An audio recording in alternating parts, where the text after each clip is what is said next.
വിട്ടുപോകാനും വയ്യ, ഒപ്പം ജീവിക്കാനും വയ്യ. ഇങ്ങനെ ഒരു അവസ്ഥയിലാണോ നിങ്ങൾ? കുടുംബജീവിതത്തിൽ പൊരുത്തക്കേടുകൾ കാരണം ശ്വാസം മുട്ടുമ്പോഴും ഉള്ളിലെവിടെയോ ബാക്കി നിൽക്കുന്ന ആ പഴയ സ്നേഹം കാരണം ഇറങ്ങിപ്പോരാൻ മനസ്സനുവദിക്കാത്ത അവസ്ഥ.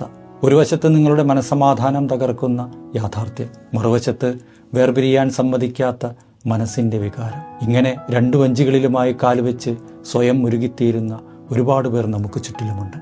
പക്ഷേ എത്ര കാലം നിങ്ങളിങ്ങനെ സ്വയം മുരുകിത്തീരും? നിങ്ങളിപ്പോൾ അനുഭവിക്കുന്ന ആ സ്നേഹം ഒരുപക്ഷെ ആ വ്യക്തിയോട് മാത്രമുള്ളതായിരിക്കില്ല. നിങ്ങൾ ഒന്നിച്ചു പങ്കിട്ട നല്ല നിമിഷങ്ങളോട്, ഒന്നിച്ചു കണ്ട സ്വപ്നങ്ങളോട്, അല്ലെങ്കിൽ ആ ബന്ധം നിലനിർത്താൻ നിങ്ങൾ നൽകിയ സമയത്തോടും കണ്ണീരിനോടുമുള്ള സ്നേഹമായിരിക്കാം അത്. ഇത്രയും കാലം കൂടെയുണ്ടായിരുന്ന ഒന്നില്ലാതെ ഞാൻ എങ്ങനെ മുന്നോട്ട് പോകും എന്ന ആ ഒറ്റപ്പെടലിൻ്റെ ഭയത്തെ നമ്മൾ സ്നേഹമെന്ന് തെറ്റിദ്ധരിക്കുകയാണ് പലപ്പോഴും. നിങ്ങൾ നിങ്ങളോട് തന്നെ ചോദിക്കേണ്ട ഒരു ചോദ്യമുണ്ട്. ഞാൻ ജീവിക്കേണ്ടത് ഇപ്പോഴുള്ള യാഥാർത്ഥ്യത്തിലാണോ അതോ പഴയ ഓർമ്മകളിലാണോ? ഓർമ്മകൾ പലപ്പോഴും മനോഹരമായിരിക്കാം, പക്ഷേ നമുക്ക് ജീവിക്കേണ്ടത് ഇന്നത്തെ കഠിനമായ യാഥാർത്ഥ്യത്തിലാണ്. ഒരു ബന്ധത്തിൽ സ്നേഹം മാത്രം പോരാ, പരസ്പരം ബഹുമാനവും മനസ്സമാധാനവും തുല്യമായി വേണം. സ്നേഹത്തിൻ്റെ പേരിൽ സ്വന്തം ആത്മാഭിമാനവും സമാധാനവും പൂർണ്ണമായി നഷ്ടപ്പെടുത്തുന്നത് നിങ്ങളോട് തന്നെ ചെയ്യുന്ന അനീതിയാണ്. വിട്ടുപോകുക എന്നത് ഒരിക്കലും ഒരു പരാജയമല്ല.